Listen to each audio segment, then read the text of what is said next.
Donc moi, je suis la doctoresse Sophie Larigaldi, je suis pédiatre installée à Genève et je suis médecin consultante chez Passo. Et moi, je suis Lisa Herman, infirmière du coup à 40% à Passo et à 40% aux soins intensifs de pédiatrie. Passo, c'est un acronyme qui veut dire équipe pédiatrique d'accompagnement, de soins de soutien et de confort, et on est en place depuis début 2024. Donc dans notre plan de présentation, on va déjà vous faire un état des lieux. Donc on sait que la prévalence est en augmentation pour les soins palliatifs pédiatriques parce que les enfants qui sont atteints d'une maladie limitante ont une espérance de vie qui est prolongée grâce aux propositions thérapeutiques qui leur sont proposées et des mesures de réadaptation. Ces patients ont des soins infirmiers et médicaux de plus en plus complexes. On peut par exemple donner l'exemple de la mucoviscidose avec des enfants qui étaient beaucoup à l'hôpital avant et qui maintenant ont des soins à domicile et qui sont maintenant transférés vers les soins adultes.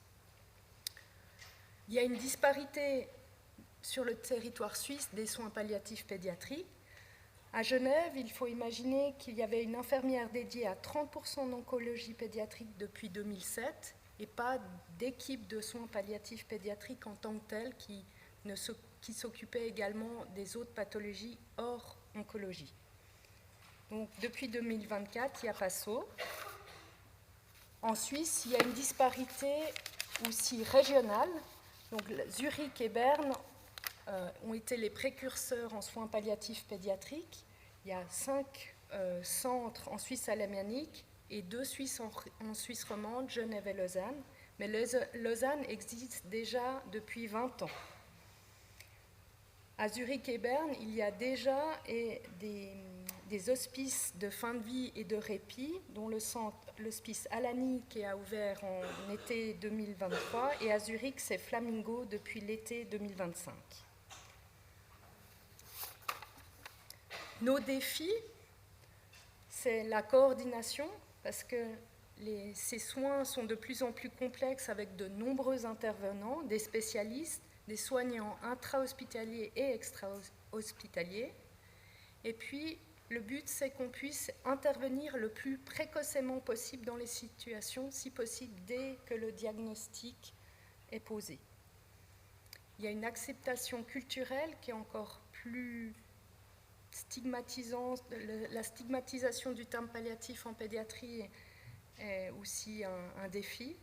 Et puis la formation des soignants, c'est-à-dire sensibiliser à l'approche palliative en pédiatrie, les soins palliatifs généraux est également un défi. On essaye de valider une échelle qui s'appelle la Pediatric Palliative Screening Scale, donc qui évalue 5 items. Donc, un premier item qui évalue la maladie et l'état de l'enfant et son impact sur la vie quotidienne, l'évaluation de la réponse thérapeutique sur la maladie de base, les symptômes, il y a l'item des souhaits du patient et des parents, l'évaluation des soignants référents et l'évaluation de l'espérance de vie. Chaque item a un score et en fonction du score, on commence à expliquer et débuter les soins palliatifs.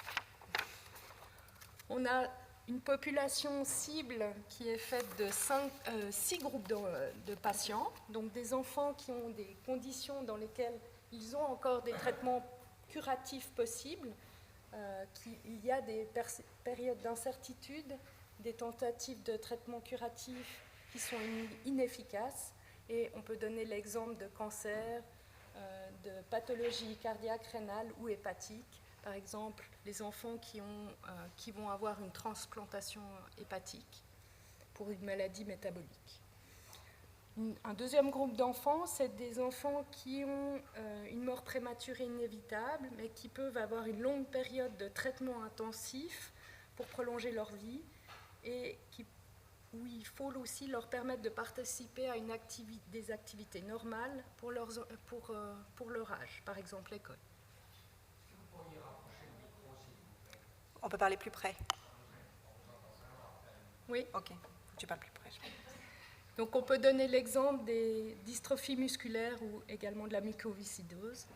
Il y a le troisième groupe de patients, d'enfants qui ont des conditions, qui ont une maladie progressive où seulement on peut leur proposer des soins palliatifs, par exemple les maladies neurodégénératives. Un quatrième groupe d'enfants qui ont eu un problème neurologique irréversible qui va amener des complications, une détérioration non prévisible, voire une mort prématurée, par exemple des enfants avec une paralysie cérébrale grave. Le cinquième groupe d'enfants, c'est des nouveau-nés dont on découvre à la naissance qu'ils auront une espérance de vie très limitée ou déjà en prénatal. Le sixième groupe d'enfants, c'est des membres d'une famille qui ont perdu un enfant d'une maladie ou d'une cause traumatique. Les spécificités en pédiatrie, c'est la cellule familiale. Il y a un triangle qui est indissociable enfant, parents, soignants. Et c'est les parents qui connaissent le mieux leur enfant, qui ont des compétences qui peuvent guider et orienter les soignants. Et il faut prendre le rôle et les besoins de chaque famille, de chaque membre de la famille, incluant la fratrie, les grands-parents, et ça doit être pris en considération par les équipes soignantes. Les aidants ont une place prépondérante au même titre que l'enfant, et l'avis des parents et de l'enfant peuvent diverger et on doit faire des compromis avec chacun. On doit adapter notre accompagnement en fonction de l'âge de l'enfant, nourrisson, petit enfant, adolescent, et il faut prendre en compte qu'ils sont en plein développement du point de vue physique, psychologique, cognitif, social et spirituel, et qu'on doit leur permettre de participer à des activités scolaires et communautaires le plus longtemps possible. On doit prendre en compte que les familles ont besoin de répit.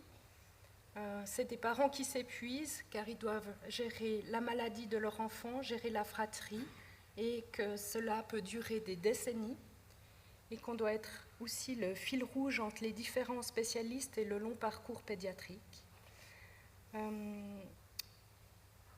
Et c'est important qu'on puisse rentrer le plus tôt possible dans la situation et qu'on communique le plus possible avec ces familles.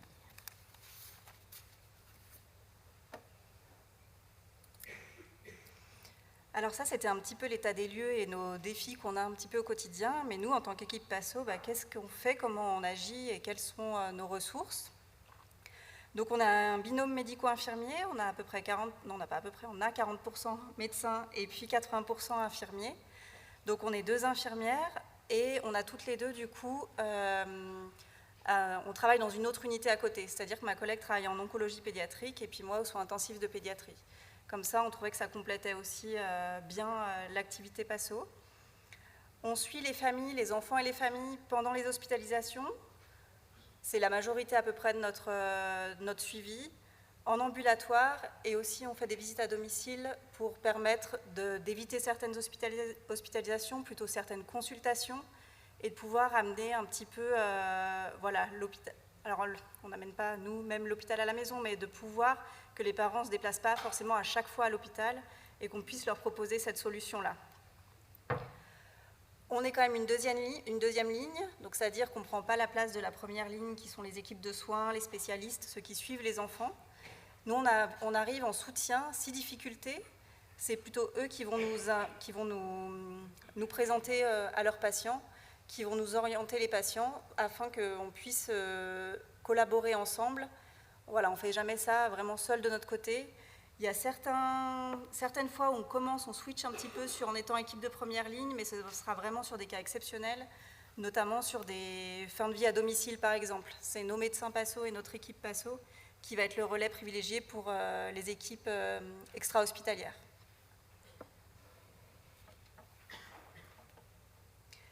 Et là, on voulait le redire aussi un petit peu qu'avant PASSO, c'était vraiment, il y avait la spécificité oncologie, et pour le reste de la pédiatrie, c'était un petit peu en fonction des priorités de chaque unité, de chaque service et de chaque spécialiste, de pouvoir mettre en place, avec leurs moyens, une prise en charge un peu palliative.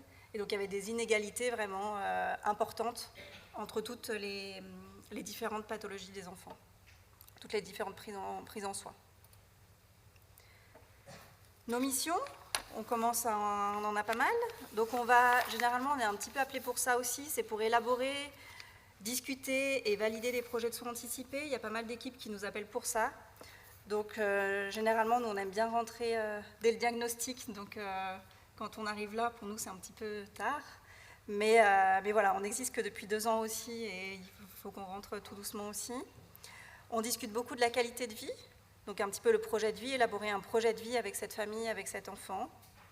La gestion des symptômes, quand l'équipe de première ligne a besoin de soutien, a besoin de conseils, on peut être là pour ça aussi. On fait les liens aussi avec l'extra-hospitalier, c'est-à-dire avec les pédiatres, avec les écoles, avec les infirmières à domicile, donc finalement avec un peu tout le réseau de soins extra-hospitaliers de l'enfant.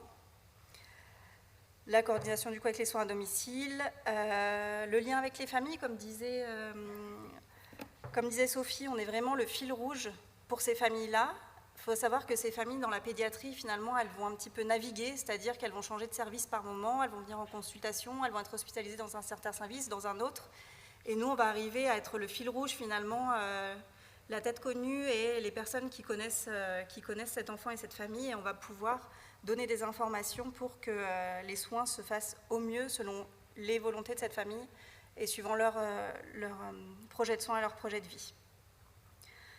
On va se mettre aussi en lien avec toutes les associations du réseau Genevois, et ça on travaille quand même beaucoup avec le milieu associatif, parce que c'est vrai que chez les enfants il faut quand même, voilà, il y a cette part-là où il faut garder le rêve, il faut garder la joie de vivre, et ils nous enseignent bien plus que nous, on en apprend énormément auprès d'eux. Et du coup, on va vraiment travailler avec des associations pour faire des plus petits, des grands rêves avec par exemple Make-A-Wish, ou peut-être plutôt des activités un petit peu au quotidien pour des enfants qui ne peuvent pas retourner à l'école avec une autre association. Et voilà, tout ça en partant un petit peu des besoins de la famille, de l'enfant, de ce qu'il aime, de ce qu'il n'aime pas. Donc ça va vraiment être important. On peut aussi travailler avec l'école, mettre en place un robot dans l'école où il est pour qu'il y ait le lien social qui continue quand il est à l'hôpital ou quand il est à la maison. Il a une petite tablette où il voit, le robot est placé à l'école et il voit vraiment sa classe. La classe peut avoir des interactions avec l'enfant peut avoir des interactions avec sa classe. Et donc ça à mettre en place avec les enseignantes, avec les directrices d'école, mais ça marche plutôt très bien. On a aussi toutes les associations qui soutiennent financièrement les parents, parce qu'il y a une grosse perte financière où ça demande énormément de moyens financiers. Certaines pathologies mettent vraiment à mal les parents sur le côté social. Et puis on a fait tout ce qui est du coup suivi du deuil avec les familles qu'on a suivies ou non. D'ailleurs, on propose aussi aux familles qu'on n'a pas forcément suivies. Le réseau PASSO, quant à la création, la volonté, ça a été vraiment de faire un piquet médical 24 heures sur 24, 7 jours sur 7. Et donc ça, nous, avec un médecin 40% et 2 infirmières 40%, c'est pas possible. Donc du coup, on s'est vraiment créé un petit pool de médecins qui est répondant. On a fait exprès, on a essayé d'en prendre un petit peu dans chaque spécialité en pédiatrie, pour avoir aussi une diversité d'avis et pour avoir vraiment...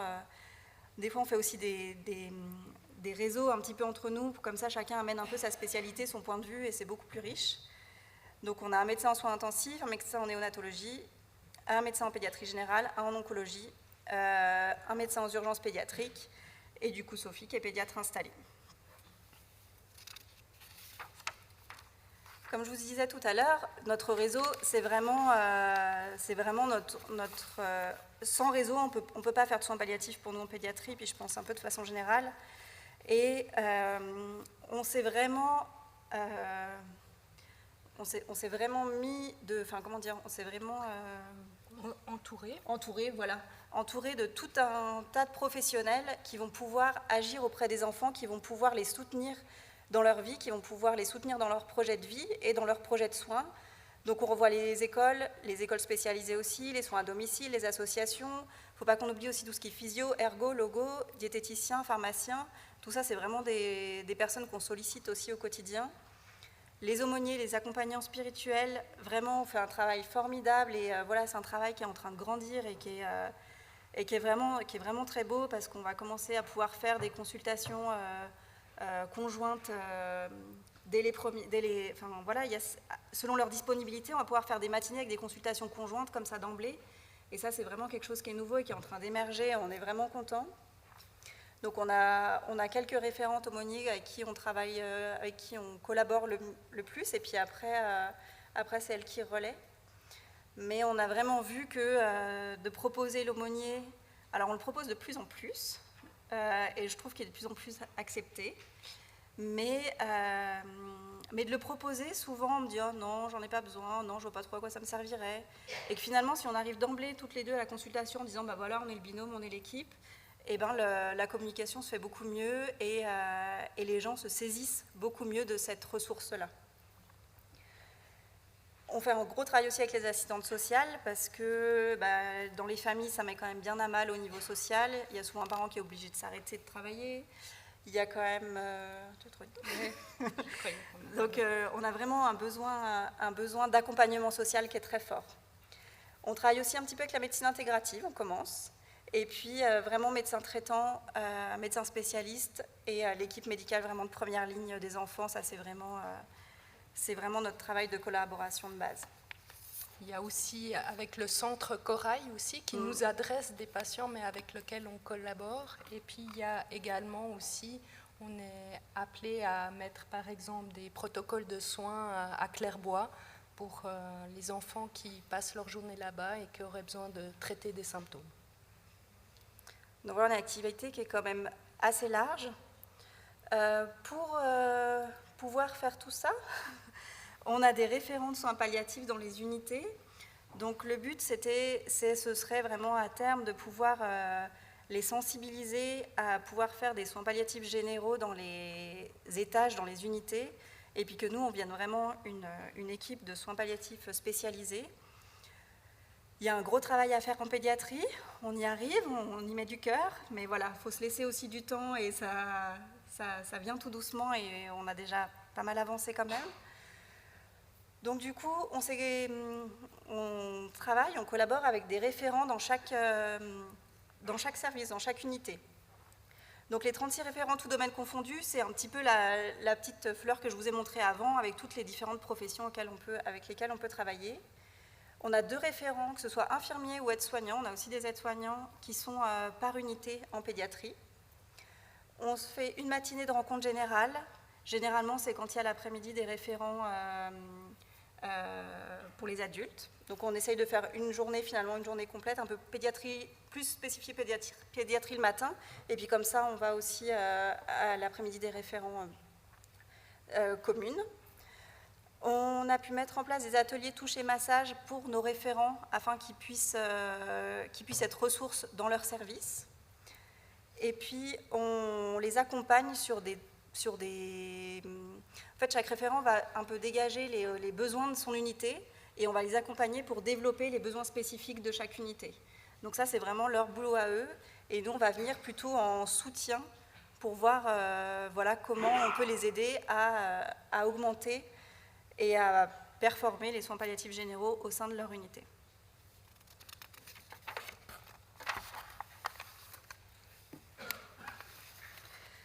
Donc on a toute notre activité patient et puis on a des projets qu'on développe en parallèle.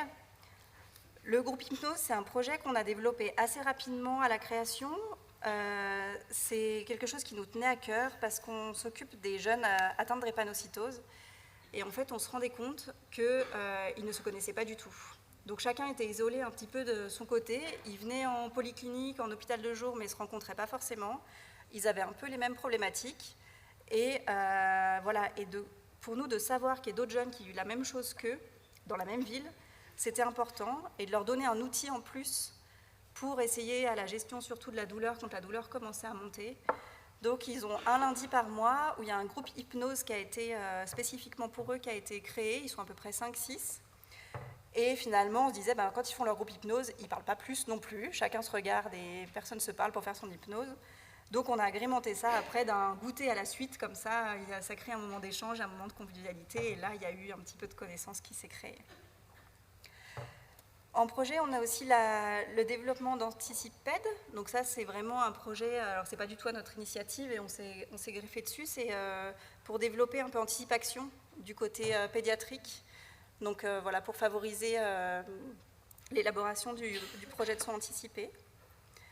Avec le centre Corail, donc qui est le centre des maladies rares en pédiatrie, on a développé, et en lien aussi avec Résiliam, qui est une association genevoise qui s'occupe plus de la fratrie, des groupes fratrie, donc c'est-à-dire que c'est au sein des HUG ou au sein des locaux de Résiliam qui ne sont pas très loin, et avec des frères et sœurs d'enfants qui sont suivis par le centre Corail ou suivis par PASSO, on a pu faire en sorte de faire un groupe pour qu'ils puissent se rencontrer, voir qu'il y avait aussi d'autres enfants qui vivaient les mêmes problématiques qu'eux à domicile, et qui puissent du coup finalement échanger et puis voir qu'ils n'étaient pas tout seuls.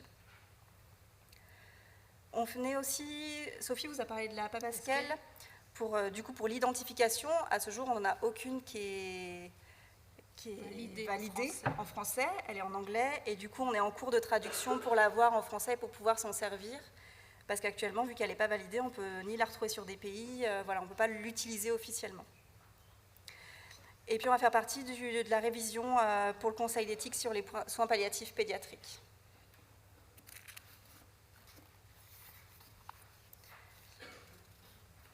Donc nos patients, on a l'impression qu'on a une cohorte de patients un peu différente peut-être que chez les adultes. Déjà parce qu'on les suit beaucoup plus longtemps, sur beaucoup plus long terme. Et donc on est ouvert que depuis 2 ans quand même, je le rappelle. On a 64 familles suivies depuis janvier 2024. On a accompagné 7 enfants qui sont décédés. On voulait le souligner quand même parce qu'un décès à domicile, avant ça ne se faisait pas du tout. On ne le proposait pas aux familles. Des décès à l'étage, ça ne se faisait pas non plus. Finalement, quand l'enfant commençait à se péjorer, on le descendait aux soins intensifs de pédiatrie pour avoir un peu plus d'antalgie. Donc finalement, dès que l'antalgie commençait à monter, on le descendait aux soins intensifs de pédiatrie avec une équipe qui ne connaissait pas, une équipe qui ne connaissait pas l'enfant, qui ne connaissait pas ses habitudes.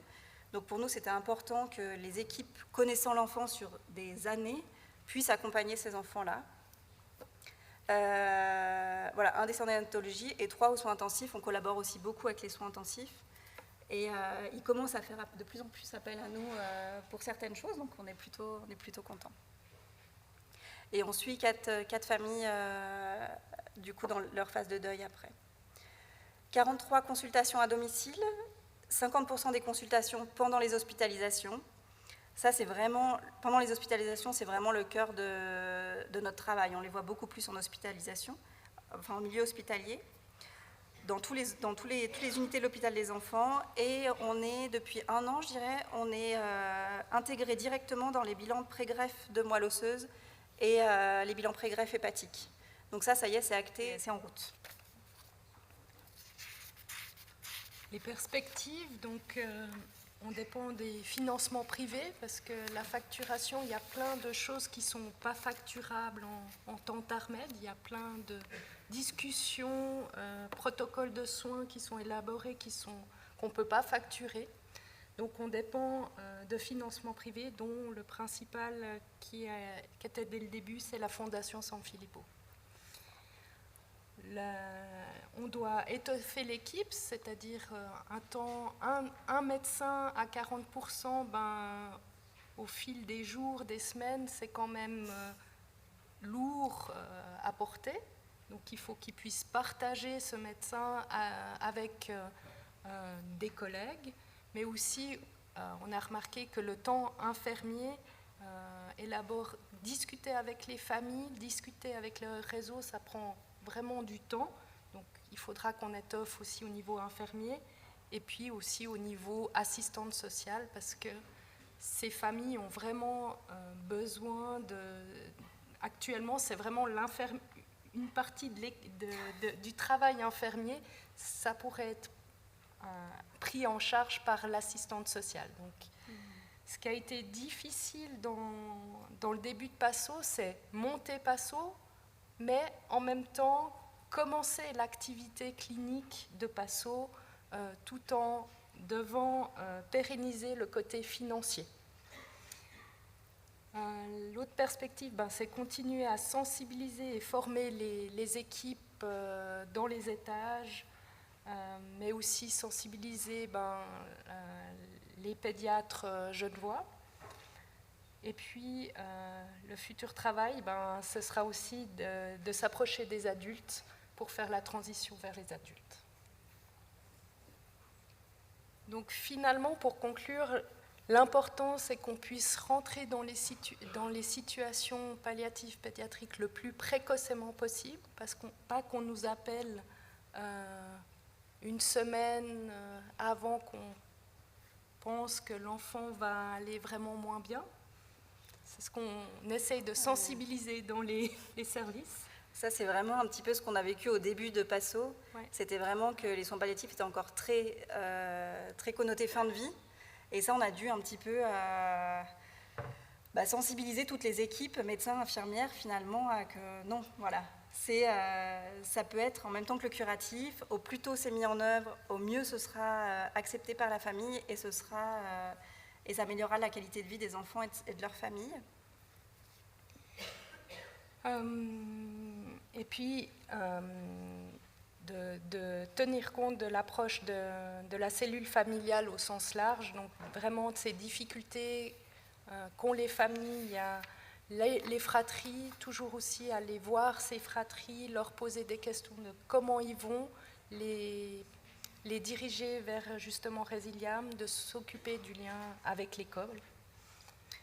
Et puis ce qu'on n'a pas marqué là, mais je pense que c'est intéressant de le dire aussi côté pédiatrique, c'est qu'on n'a pas, quand ça a été créé, on n'a pas voulu mettre le mot palliatif dans PASSO, parce qu'en fait, dès qu'on le voit, dès qu'on se présente comme soins palliatifs, toutes les portes se ferment, les parents nous disent voilà, partons en courant, et on voit quand on rentre sous soins de soutien et de confort, et finalement ça passe beaucoup mieux, ils acceptent vraiment bien le suivi et ils sont vraiment reconnaissants du travail qu'on peut faire avec eux.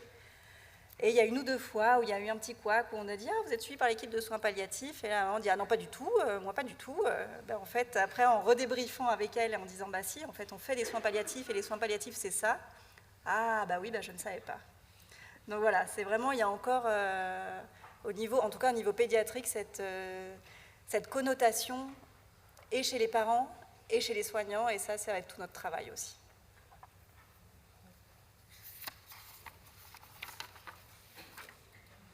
Voilà. Merci.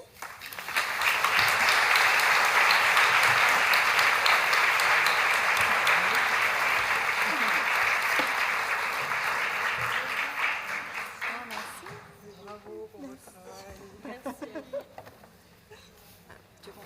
Il y a peut-être des questions. Oui, il y a peut-être des questions. Donc, merci à vous deux de nous avoir partagé ce regard précieux sur les soins palliatifs pédiatriques. Est-ce que vous avez quelques questions? Hop. Oui. On a là-haut, peut-être pendant que le micro monte. Bonjour, je suis référente en soins palliatifs au Jules 51. Je trouve incroyable tout le travail que vous avez déjà mis en place en pédiatrie. Et je voulais juste revenir avec une question sur les transmissions que vous pouvez faire quand ce passage de l'enfance à l'adulte, une fois qu'il quitte la pédiatrie pour venir dans nos unités à nous, je pense aux patients souffrant de drépanocytose. Comment on pourrait faire pour que cet échange d'informations avec vous se fasse au mieux? Est-ce qu'on, si ce n'est vous envoyer un mail et discuter avec vous, mais quand il passe justement dans ce côté adulte, je pense qu'il faut qu'on organise une consultation de transition, finalement, avec l'équipe pédiatrique et l'équipe adulte sur une ou deux consultations même. Parce que pour ces patients qui ont un long parcours en pédiatrie, c'est 20 ans de suivi en pédiatrie, c'est difficile pour eux de partir de là parce qu'ils ont leur médecin référent, ils connaissent toutes les infirmières en pédiatrie, tout le monde les connaît. Donc je pense que c'est quelque chose qui peut pas... Je pense même une consultation, ça ne suffira pas. Je pense qu'il faut 2 ou 3 consultations. Et même que nous, quand ils commencent à être suivis chez les adultes, je pense qu'il faudrait qu'on continue à venir leur dire bonjour et s'enquérir de comment ils vont. Oui, puis c'est important pour nous en fait d'avoir votre retour pour qu'on puisse justement améliorer la prise en soin pour que ça se passe au mieux. Donc c'est vrai que ça c'est quelque chose qu'on pourrait... c'est vraiment quelque chose aussi, ouais, qu'on pourrait travailler aussi ensemble, parce que pour l'instant, on n'a pas du tout eu le cas de figure. Après, on en a qui ne vont pas tarder. Donc oui. voilà, ce serait intéressant de pouvoir travailler ensemble, justement. Quels sont vos besoins à vous? Qu'est-ce qu'on peut vous apporter pour que ça facilite la transition? Merci. Merci.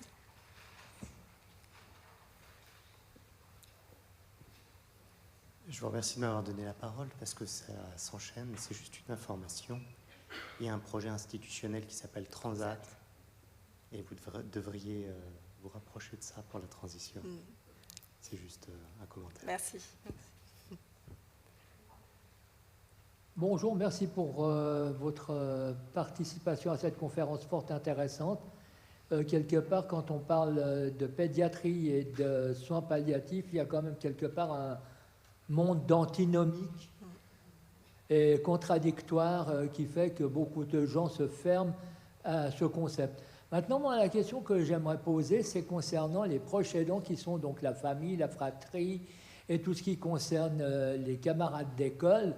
Est-ce qu'il existe, comme pour les seniors, un moyen de soulager les proches aidants parce qu'il y a un moment donné où eux-mêmes oublient de s'occuper d'eux-mêmes et se fatiguent énormément et perdent pied par rapport à la maladie des enfants, comme ça arrive souvent malheureusement pour beaucoup de seniors, des partenaires ou des conjoints d'une personne longtemps malade avant que celle-ci malheureusement ne décède et n'ayant pas les moyens de pouvoir se dégager à un moment à soi pour ne pas tomber en dépression ou dans d'autres problèmes très, très graves.